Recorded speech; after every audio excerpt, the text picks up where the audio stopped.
nicely. Om Namo Bhagavate. Would you like to do it, Manohar? I'll read the verse. Okay.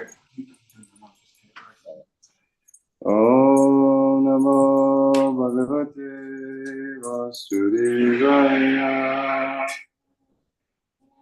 Bhagavate Vasudevaya. Om Namo Bhagavate Vasudevaya. Om Namo Bhagavate Vasudevaya. Om Namo Bhagavate Vasudevaya. Om Namo Bhagavate Vasudevaya. Narayana Namaskritya Naram Chaiva Narottamam Devam Saraswatim Vyasam Tato Jayamudire Nastapaya Subhadeshu Nityam Bhagavata Sevaya Bhagavate Tamashloke Bhakti Bhagavati Neshtaki. Before reciting the Srimad Bhagavatam, which is the very means of conquest on strong respectful basis, is the personality of Godhead, Narayan, unto Narayan, adoration to the most human being, the Lord Saraswati, the goddess of learning, and interest for the Vyasadeva, author. And by regular attendance on classes of Srimad Bhagavatam, and by rendering of service to the pure devotee, all that is troubles into the heart is almost completely destroyed, and the Supreme Personality of Godhead, who is praised with transcendental songs, is established as an irrevocable fact. Thank you, Manohar Prabhu. We are reading from Srimad Bhagavatam, Canto 10, Chapter 82, verse 17. Prita Bharatan Svar Vikshya Tat Putran Pitaravapi Bhart Patnir Mukundam Cha Jahau San Kahya Sucha. Word for word by the disciples of Srila Prabhupada.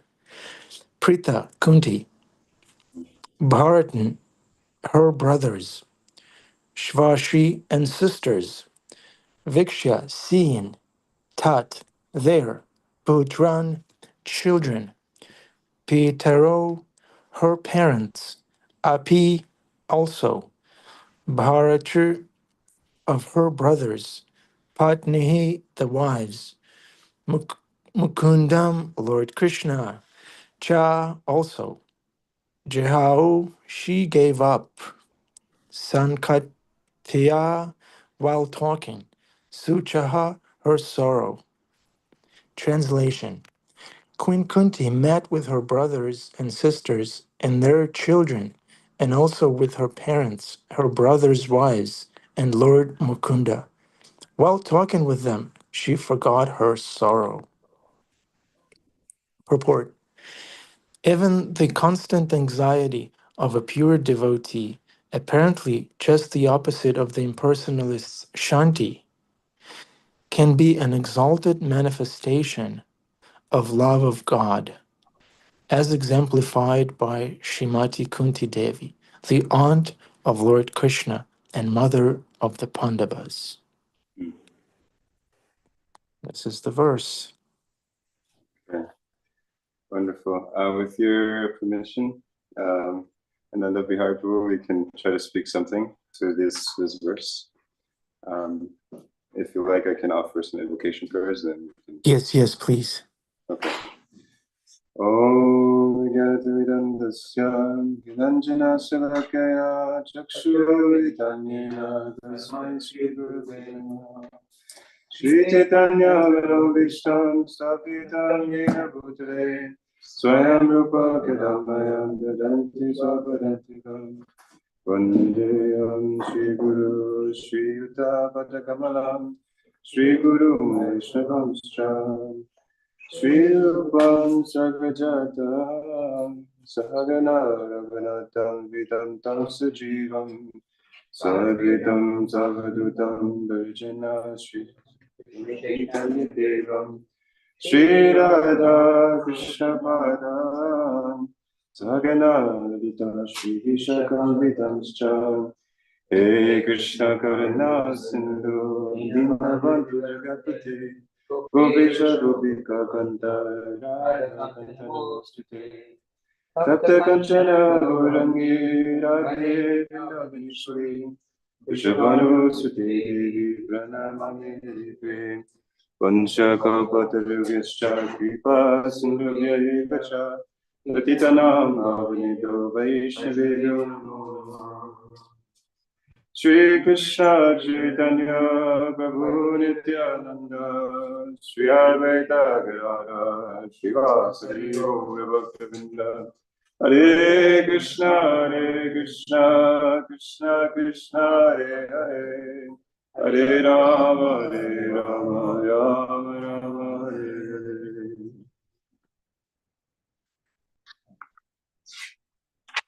All right. Hare Krishna, everyone. Thank you for all of your attendance here at the morning program. We have the wonderful opportunity of glorifying the Supreme Personality of Godhead.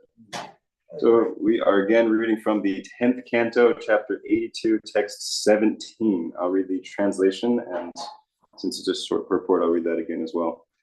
Translation: Queen Kunti met with her brothers and sisters and their children, and also with her parents, her brothers, wives, and Lord Mukunda.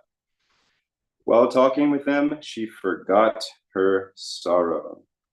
Purport: even the constant anxiety of a pure devotee, apparently just the opposite of the impersonalist's shanti, can be an exalted manifestation of love of God, as exemplified by Srimati Kunti Devi, the aunt of Lord Krishna and mother of the Pandavas.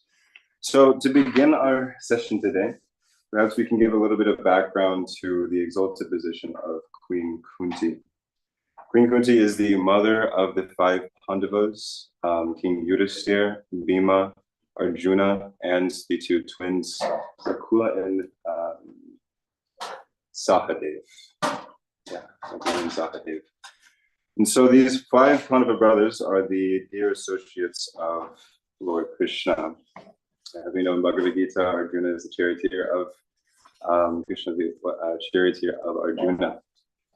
And so a little bit more about Queen Kunti, we see that when these 5 Pandava brothers had just been born, they were in their youth, she lost, her life is a series of challenges. So in the early ages of her children, she lost her husband, King Pandu, hence the Pandavas, sons of Pandava. And in that scenario, the tradition at the time, from inspiration and affection, is to enter the fire with the husband. And Queen Kunti had a co-wife, and the co-wife pleaded, allow me, one of us has to stay and take care of the children. So please allow me to enter the fire with King Pandu. And her heart being melted, she acquiesced to that desire. And thus she was left alone, a widow, with these 5 extremely powerful sons. And so that was the beginning of another series of trials where they returned to the Kuru kingdom, which had been taken over by their cousins, led by Dhritarashtra and Duryodhana.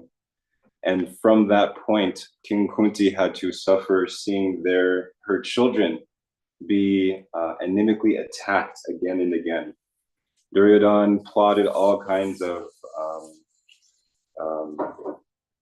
attempts against their life, from poisoning to trying to burn them to death in a house of black, to all kinds of stealing of their wealth and of their funds and their position.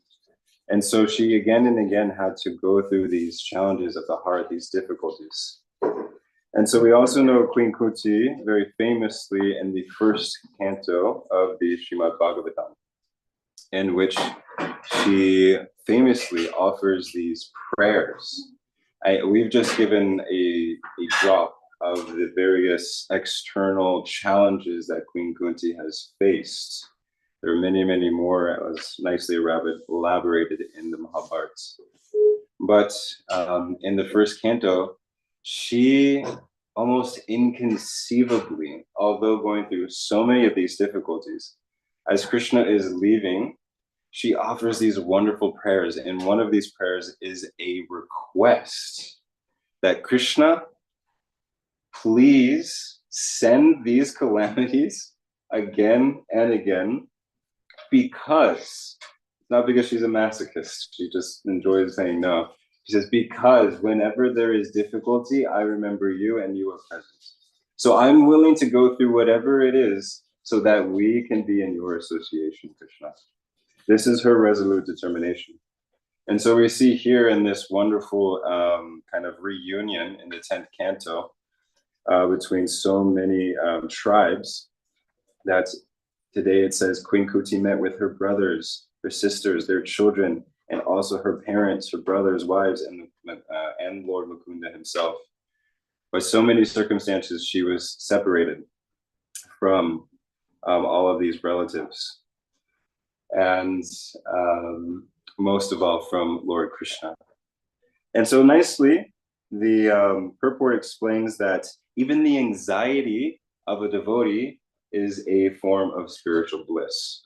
So we can break this down into 3 octaves for today's class. We can see from the Nitya Siddha devotee, from the practicing sadhaka, and from the relative world. So from the relative world position, Queen Kunti is meeting with her family members. And in our experience, perhaps when we go home, if we have nice relationships with these family members, it is a reunion. I just myself went to California, got to see family, and there is a type of taste there, a rasa, some kind of pleasure that is derived there. However, the difficulty there, as we can even see on the external lens of Queen Kunti's adventures, that those interactions are inevitably time-bound. And thereby, although they bring happiness, naturally with it comes distress, either from a direct clash in the relationship or by the separation of time, etc., etc. So now looking from it from the practicing sadhaka, Queen Kunti is a devotee, and she is also seeing other devotees, because these are all associates of Lord Mukunda. So these sisters, brothers, children, and their parents, brothers, wives, these are actually all associates of Krishna. And so when we, as practicing devotees, there's this famous quote from one of our acharyas that says, the only misery that I know of in this world is being separated from the association of devotees. So we see here, it says, while talking with them, she forgot her sorrow, and she had a lot. So it's such a nice principle here that whatever difficulty, whatever sorrow that we're facing in our lives, it can be mitigated by the association of devotees. This is a key principle that Queen Kunti is showing here. Okay, now on the 3rd octave, seeing Queen Kunti as a Nitya Siddha, an eternally liberated devotee. Purport explains nicely here that even the constant anxiety of a pure devotee, which is apparently opposite to the impersonalist, can be an exalted manifestation of love of God. So in the impersonalist practice, the idea is shanti. Let everything be peaceful. Let there not be any anxiety. Let it just kind of be merging into oneness. There is no, difficulty or pain or sorrow from engaging in personal relationships. This is kind of the basis platform, kind of the goal of mukti at the Brahman or the Brahma Jyoti level, the effulgence of the Lord, just where there is no variety, there's just oneness in the light of the Supreme Personality of Godhead. However, it is stated that above that is to be in the presence of the purified Nitya Siddha devotees on a planet in the spiritual world, a planet like Goloka Vrindavan. And so in Goloka Vrindavan, we have personalities like Mother Yashoda and Mother Rohini, the parents of Krishna and Balaram. And it is stated earlier in this 10th canto that Mother Yashoda and Mother Rohini are constantly in anxiety. Now, if we don't understand what the spiritual world is like, we might be like very confused. Like, I don't want to be in anxiety constantly. This is because anxiety in this relative world brings distress. Even happiness in this relative world brings distress. You know, even if you eat too much ice cream, you have some kind of stomach ache, right? Yeah, So, it's not good. not good, right? So even the relative joys bring distress in this world. But the spiritual world works on different mechanics. You have the same color palette, but it's of the nature of para prakriti, the spiritual energy. Spiritual energy is characterized by sat, chit, and ananda. It is eternal. It is fully cognizant, is full of knowledge, and most of all, it's blissful. It's blissful. And so this changes our mechanics. Sadness in the spiritual context is blissful, is a cause of ananda, because that ananda element is present in the ingredients of that emotion. Happiness is blissful. Sadness is blissful. Anxiety is blissful. Why? Because it's in contact with Krishna, who is Ishvara Parama Krishna, Satchit Ananda Vigraha. He is that form of eternality, knowledge, and bliss. So anything that's in connection with him is also a source of bliss. And this is why we get bliss from hearing about Krishna, talking about Krishna, associating with his devotees, and seeing his deity form directly interacting with the Lord. All states of connection with Krishna are blissful, which is stated here in the purport. Even the constant anxiety of a pure devotee can be an exalted manifestation of love of Godhead. So this is the position of Queen Kunti. And this is why, just like Krishna, he performs so many activities just by one action. Also, the pure devotees are setting so many examples just by them living their lives. So just by this quick analysis, we see Queen Kunti is setting an example on so many levels. The external level of coming and meeting with family members, but the difficulty of being separated from them. On the sadhaka level, practicing devotee, of how when we find relief in the shelter of devotees, and from the Nitya Siddha level, that because she is fully absorbing Krishna consciousness, everything for her is an expression of her blissful state of love for Krishna. So these are a few words on this. Since we have a little bit more time, I'll elaborate a little bit more on Mother Yashoda. So to get a little bit more into this transcendental anxiety, when we have great affection for someone, we want the best for them. And Mother Yashoda is the queen of Braj. She is literally the embodiment of Vatsalya Ras, parental affection for Krishna. And so even we see in this reflection of this world, the mother is always thinking about the care of the child. You know, if they're crying, like what do they need to become happy? What food do they need? What affection do they need? What things can I do to make them happy? So 24/7, Mother Yashoda is engaged in trying to bring happiness to her child Krishna in the parental affection. So with this comes the anxiety. It's described earlier in the 10th canto that Mother Rohini and Mother Yashoda are constantly thinking, Krishna is around so many dangerous things. He's crawling. This is when Krishna and Balaram are little children and they're crawling. And they're like, oh, there's dangerous farming equipment and there's weapons around and there's the cows and they're so restless. They're running around everywhere and they're stealing butter. So there's this transcendental anxiety for their welfare. But again, because it's in relation with Krishna, it brings this sense of fulfilling bliss and ecstasy. This is the nature of the transcendental realm. And there was one other thing. Yeah. Another example of this is in the Damodar Lila. So the psychology is fascinating. Mother Yashoda, all of her activities are dedicated to the pleasure of Krishna, which means sometimes she also has to put Krishna aside to serve Krishna. We're getting a little bit away from the main point, but it's such an amazing thing to consider. She is in Damodar Lila churning butter, churning yogurt, right? For what? Why? To give to Krishna. But then Krishna, it says that he wakes up because he is hungry. Now, try to wrap your mind around that. The Supreme Personality of Godhead with the spiritual form who needs no sustenance to survive is hungry. Now, it's described by the acharyas that it's not the type of hunger that we may experience in this world.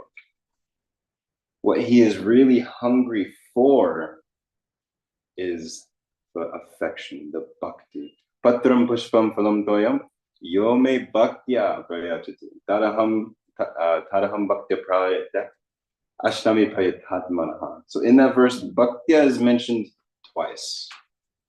He's saying, sure, you can offer me a leaf, even a leaf, a water, fruit, or flower with love and devotion. That is the main ingredient. If that ingredient isn't in it, Krishna is not so much interested. It can be as opulent, or like we just saw recently with Sudama, it can be as simple as some cheap flat rice. But it is the element of intense affection that makes Krishna chase after it, as we see in this pastime. And as we see in the pastime with Vidura, the acharyas have actually mentioned that why is it that Krishna is saying that he will even eat ashnami, means I will literally eat that, eat a flower. The acharyas mentioned flowers are meant to be smelt. But it's said that Krishna goes into such a trance of spiritual ecstasy upon receiving that love that in that trance, he eats even the flower. If it is offered to him with such love and devotion. Or banana peel, yes, yes. This is the loving relationship between the pure devotee and Krishna. In that pastime that was just mentioned, Vidura and his good wife, they received Krishna. Krishna, unannounced, showed up at their house, and they went in such a trance of ecstasy. They're like, we don't have anything prepared, but we have to offer you something. You are a guest. We have so much affection for you. We want to offer you something. And so they found what was in the house, and he had some bananas.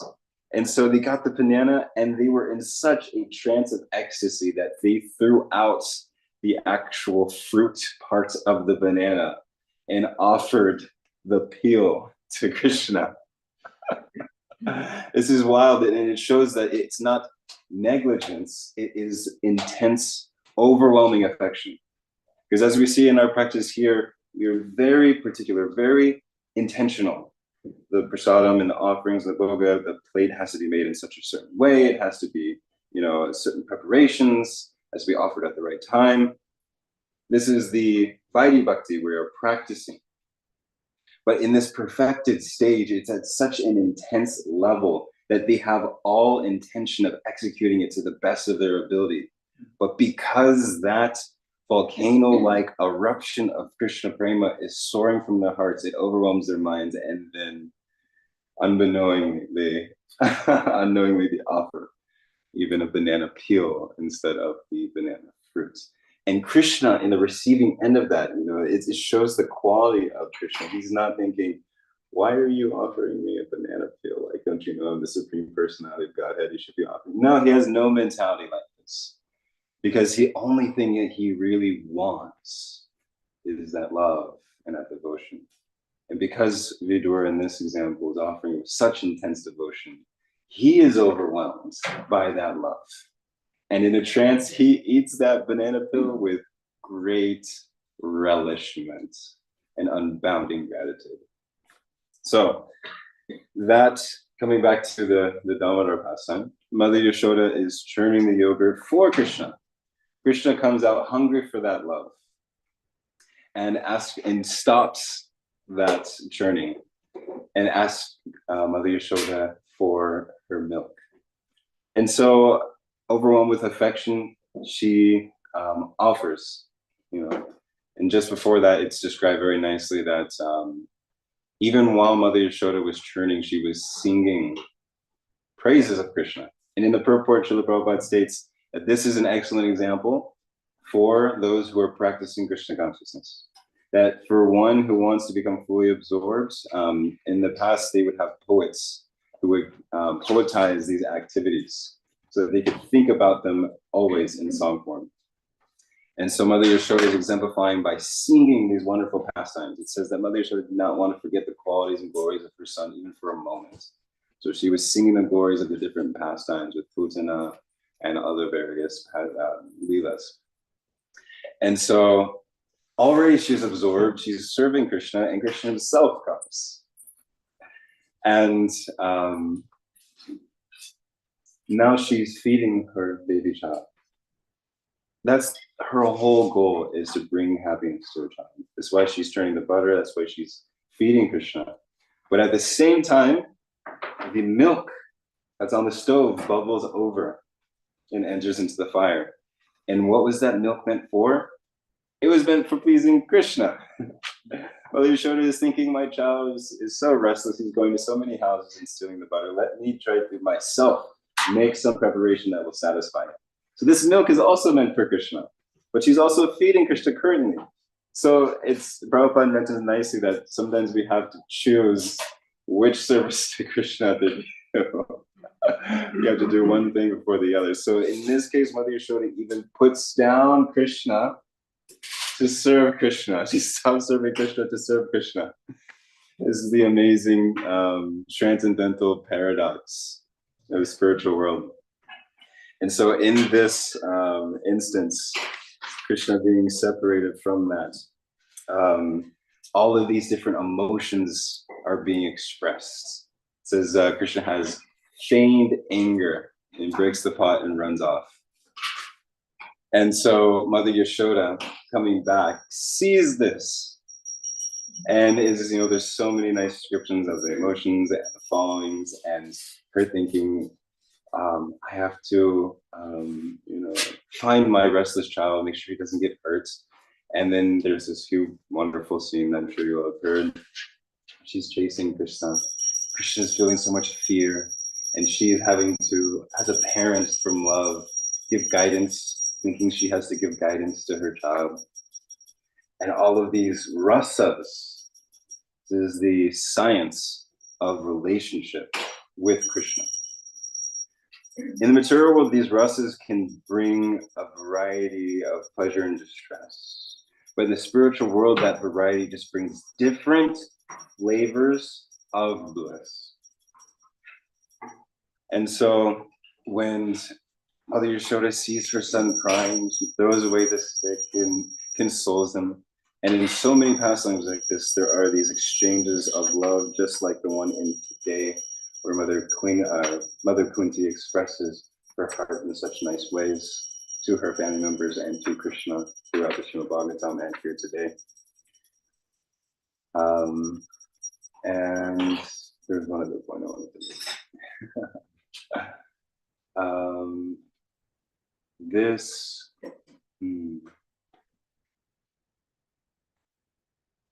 manifestation of love of God is exhibited by these pure devotees so that we can gradually cultivate this affection for Krishna. Science of rest. By reading about, by hearing and associating, we can, from the platform of understanding Krishna's exalted position, we can start to appreciate Krishna's qualities. And this will help us develop that dormant affection for Krishna. We cannot imitate, but by hearing about their affection, we are associating with those personalities. So if you want to become a great poet, you associate with great poets. If you want to become a great business person, you associate with great business people. If you want to develop love and affection, like the residents of Shiva Vrindavan, then we associate with those devotees who have that affection. Who can guide us in that way. And so there is one other point that is evading me now. Just give me one moment to see if I can bring it up. Otherwise, we can open for discussion.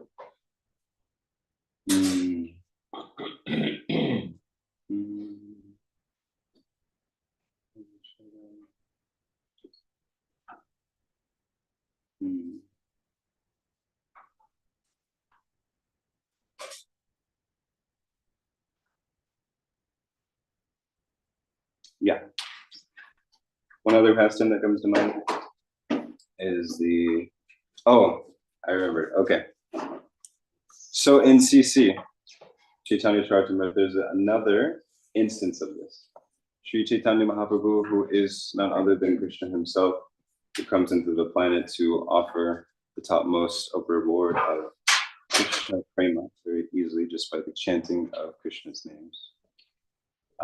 He also exhibited wonderful childhood pastimes. And his same mother and father, Nanda Maharaj and Mother Yashoda, came as Jagannath Mishra and Sachi Mata. And in these beautiful, heartwarming, heart-melting pastimes, so many, there is also the expression of this parental affection. And please understand these dynamics are so wonderful. Jagannath Mishra is the father of Sri Chaitanya, of Nimai. And in that mood, in that mind of being the father of Sri Chaitanya, what comes with that is the responsibility of the parent, believing that if I don't give them guidance, then they may become a rascal. And so at this time, Nimai was performing such wonderful pastimes of going to the river Ganga and disturbing the sadhana of yogis and so many wonderful, sweet pastimes. And in this endeavor, the villagers would come and complain. Really, they were just wanting an opportunity to relish Krishna Katha. But externally, it seemed as though they were complaining. And so, Jagannath Mishra, seeing his duty as the father, I would have to go and correct my child Nimai. And now the Devatas, I believe as the Devatas is described, they would even come to Jagannath Mishra, I believe is in the dream. And he said, Jagannath Mishra, you are offering correction to the Supreme Personality of Godhead, who is Bhoktram Yagatapasa, Sarvaloka Maheshwaram, the Supreme Ruler of all things. This is who you're offering correction to. And shows relative world, it's a practicing world, and perfected realm. In the perfected realm, it goes beyond this level of shanta, or peace, or awe and reverence. The overwhelming influence of the internal potency, Yoga Maya, acts in such a way that Jagannath Mishra is thinking, that may well be true. He may be the Supreme Personality of God, but I still have the responsibility of being his father. And thus it is my duty to offer him guidance in this way. This is the inconceivable nature of these relationships with Krishna in its perfected form. And so all of these wonderful pure devotees of the Srimad Bhagavatam these associates of Krishna are exemplifying this in such beautiful and wonderful, mysterious ways. And this is all being shown here for our own guidance, under the guidance of teachers like Srila Prabhupada and disciples. They will help bring and awaken our original relationship with Krishna, in which we can express this unlimited divine love.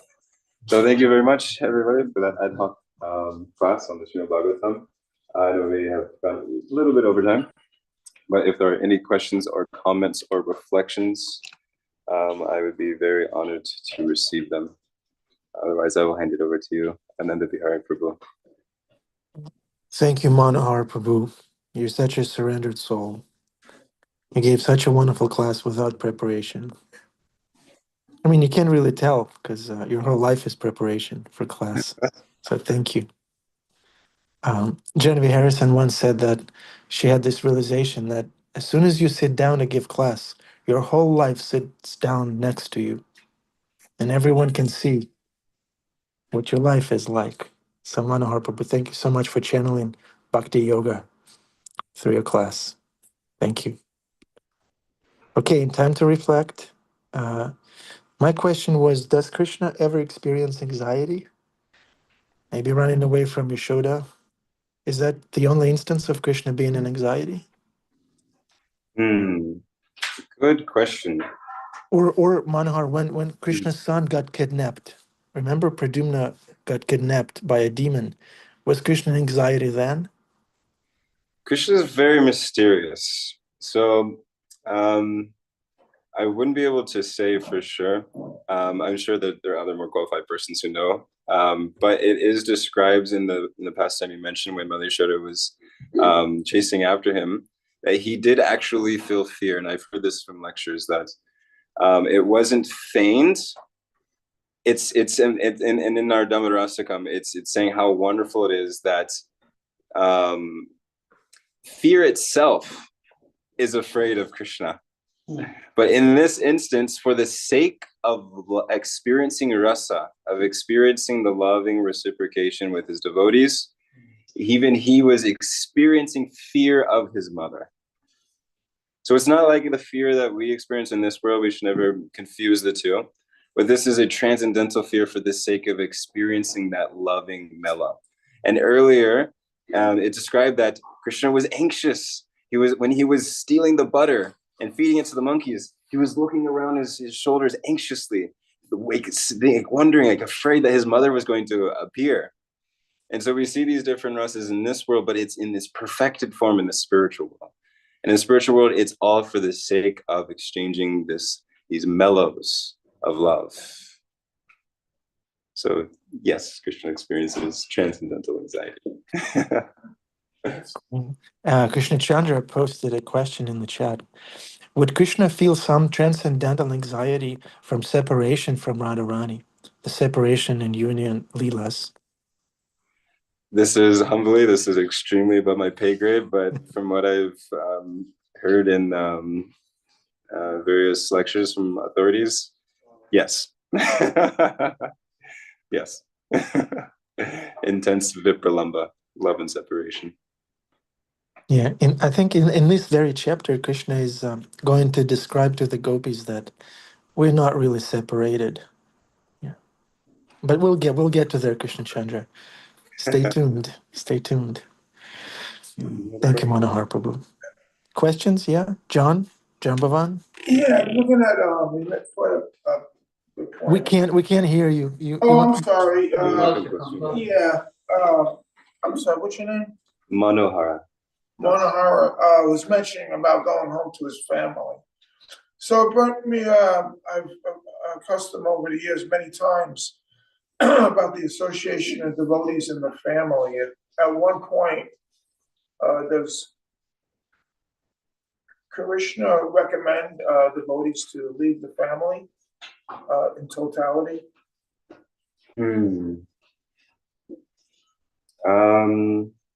Good question. Adi, I think you might be more qualified to speak. To leave the family in totality? Is that the question? Yeah, does Krishna ever recommend to leave the family in totality? That's a grave question. Whatever we do in relationship to other people, it's for their benefit. Samadana, what is it? Samadana Beta Danda.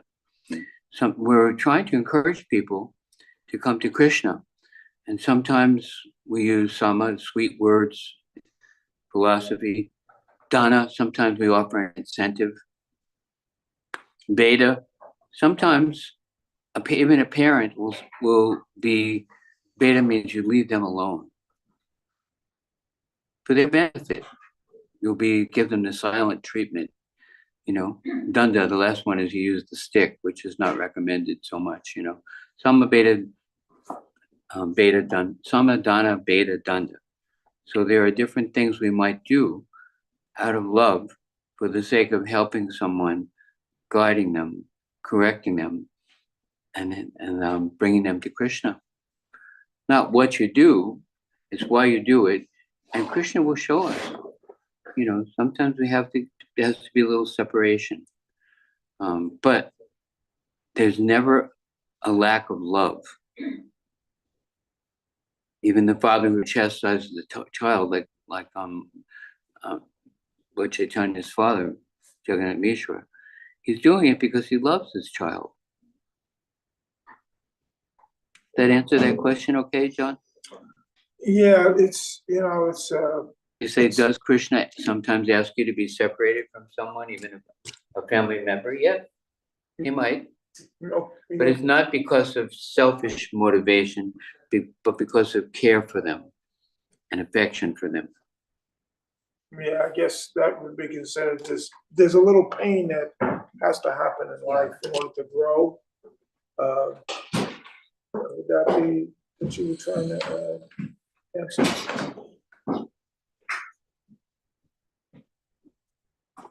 In the Bible, it says, spare the rod and spoil the child. That sometimes there might be some very stern chastisement, but there's affection, and it's not because of uncontrolled anger. Just like a surgeon uses a scalpel, cutting open the heart, but it's being done for remedial purposes in a very careful, controlled way, for the benefit of the person. Hey, Lord, Srila Prabhupada, Hare Krishna. Hare Krishna. Gatra Srimad Bhagavatam ki jai. Srila Prabhupada ki. Go Premanandi.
Jai Shishirada Muladhar, Shri Gaurachandra Ki Jai, Srila Prabhupada Ki Jai, Manohara Prabhu Ki Jai. Okay, welcome to the Afterglow, dear devotees. Would anyone like to share anything? Maybe a point that stuck out to you?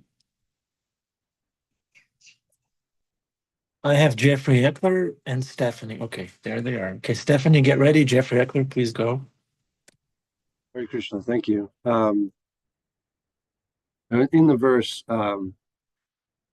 it describes that Queen Kunti forgets her sorrows when she greets her brothers and sisters, fellow devotees. And I had put in the chat in Bhagavad Gita 15:15, Krishna says, I am the source of all forgetfulness and remembrance. And so I guess my question is that forgetfulness that she experiences in that moment, is that the direct mercy of Krishna? And I guess it's a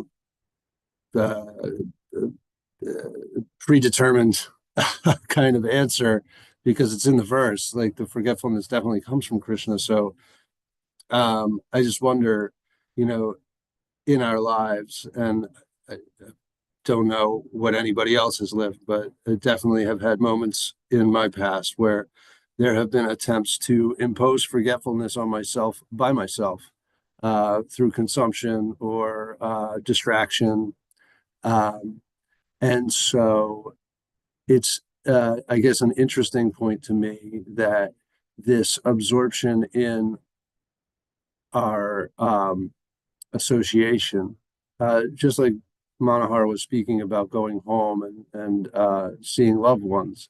This absorption in that in a pure or an unadulterated form of love um, does kind of help us to forget our sorrows um, in a much, I don't know, less kind of damaging way than the self-imposed sort of forgetfulness that one might find from going to happy hour for a little bit longer than an hour.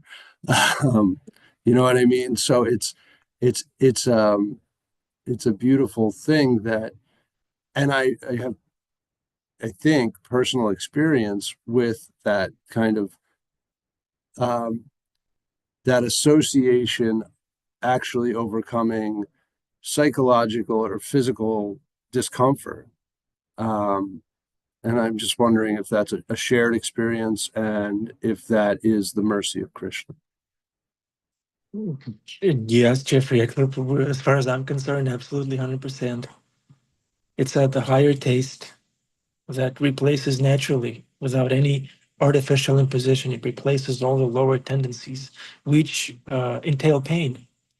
Lower tendencies entail sorrow, rather. Pain will be there no matter what. There will be some pain, but sorrow and suffering is not necessary.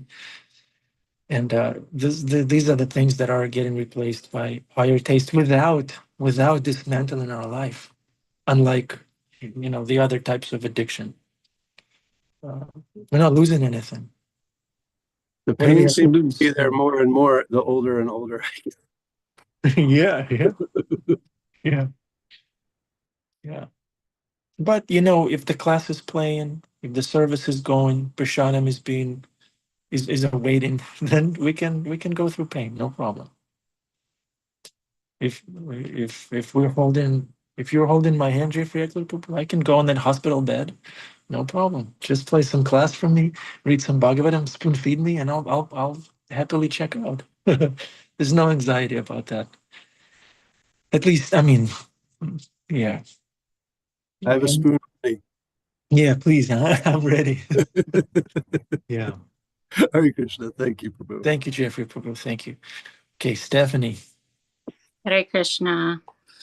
Yeah, so I have to second that. It's actually kind of funny because I was just thinking about that this morning, how when I am surrounded by devotees, all of my worries and all of my issues I have just aren't even a thing. It doesn't even, it's just not a thing. I just feel complete bliss. And saying that though, once, I get back into my, everyday life where I'm not surrounded by devotees, it's almost that longing grows of, how much I want it. And, so that could be challenging, but I'm so grateful because we have this class. We have so many resources and so many helpful devotees that it's, just willing to help you. And it's just so beautiful. And yeah, thank you.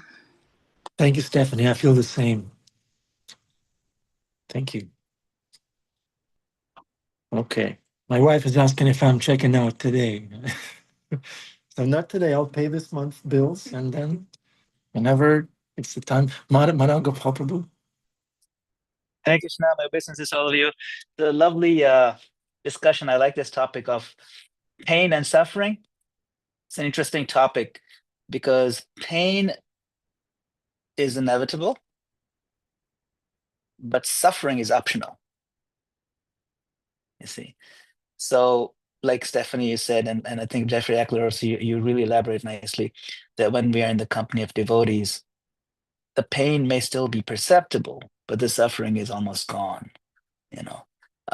And like Krishna says in the verse you quoted, 15:15, that verse is in the series of verses. So if you look at the preceding like 4 verses, you get a sense of what Krishna is trying to get at, you see. So the preceding verses to that in that chapter is one of my favorite sections. It's, he starts out macroscopically, like on the macrocosm, I keep the planets afloat. I keep the moon in its orbit.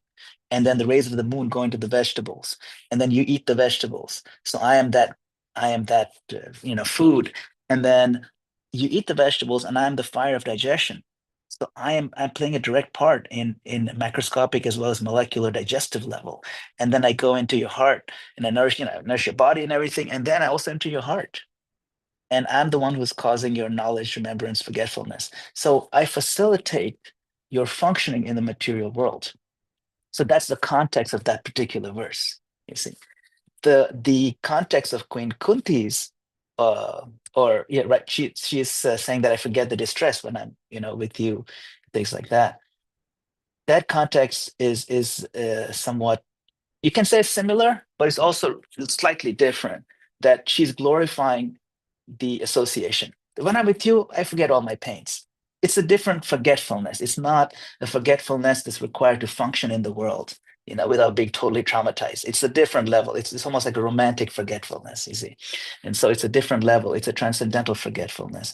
And like Mother Yashoda, she's in a level of transcendental forgetfulness. When Krishna shows her the universe in his mouth, she gets startled. Oh my God, this is the Lord. And then she gets back into transcendental forgetfulness. Like, oh my God, I better give him a little, I better show him the stick, otherwise he'll always be out of control. So, how can both those be compatible? And yet, so Krishna imposed that transcendental forgetfulness by Yogamaya. And I think Krishna Chandra Prabhu also kind of elaborated this, a Yogamaya forgetfulness, where even when we say Rudantam Muhur Netra Yigmam Rudantam, Karam Bhoj Yigmena Satanka Netram, that Krishna's eyes are filled with sa atanka. Atanka means not just fear, but terror.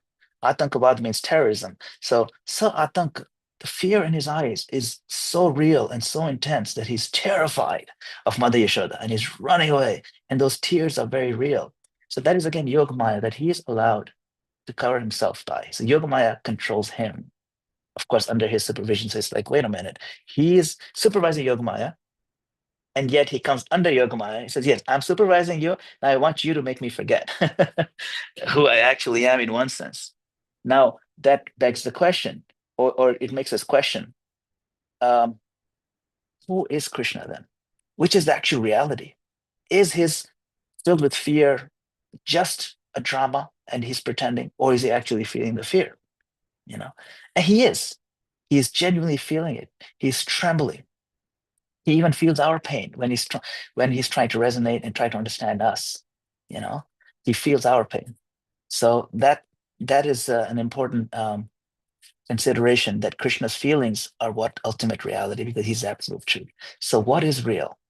Like Morpheus asks, what is real? Is it just the sensations that comes in our eyes? No, the reality is absolute truth. And if Krishna feels fear, that is real. It's not drama, but it is a kind of pastime. Pastime means a play of the divine. So then at this point, our logic tends to fall apart because it's hard to understand. So we can just surrender to the sweetness of that paradox of Krishna. Hare Krishna. Thank you, Manangopal Prabhu. Very nicely said. Yeah, Krishna is God. There's nothing that he can't do. We can't put him in the box of our logic, puny logic. All right. Jeffrey? Just what Madhangapal Prabhu just said about Krishna is supervising Yogamaya to cover him. I'm always kind of aware of, or at least trying to think about, ways in which I'm trying to usurp the power for myself. I see it with me all the time, trying to be the controller, trying to be the doer. And it really resonates with me in this topic about how, in the ways that we try to cover ourselves, make ourselves forget, the things that we use to distract ourselves, is almost, in a way, our attempts to be more like God. Interesting kind of line of thought, but I also appreciate very much the distinction between the types of forgetfulness. So thank you very much, Madhangapal. Thank you, Jeffrey Eckler Prabhu. Yeah, we don't want to try to be a controller or an enjoyer or God. We want to be a servant of the servant of the servant, many, many times removed. That's our identification, servant. We need to, servant means we do things, but we're also surrendered. And we also enjoy, right? Okay. So, would anyone else like to speak? We can take one more contributor to our yagya. Mary Ellison, how are you doing? Would you like to share something? I'm doing okay. I appreciate the elaboration. I was kind of stuck on the sentiment of devotees not feeling anxiety. um but now it makes sense of why, like the forgetfulness of it is because we're surrendering to Krishna. And it's like the anxiety is there, right? Or the pain is obviously there, but you don't have to suffer through it because you're hugged up by support and guidance. So yeah, I don't really have anything eloquent to add to it except gratitude for all of the amazing elaborations and commentary on it. So thank you for that. Thank you, Mary Ellison. You're right. We're not lunatics. We have things going on in our lives. It's all real. The I pain was is like, real. wow, what world is that? I need to space rocket out of here and go there. But I'm here. I just have to choose it, is how it Yeah. feels. Thank you for being here, choosing the Association of the Devotees. Thank That's you. the best. That's the gift. Hmm. Hare Krishna. Okay. So let's see. We need an introverted devotee to say Hare Krishna. How about Jatin? Jatin, please unmute yourself and say Hare Krishna. Very easy. Jatin, please. You don't have to turn on your camera. No problem. Jatin.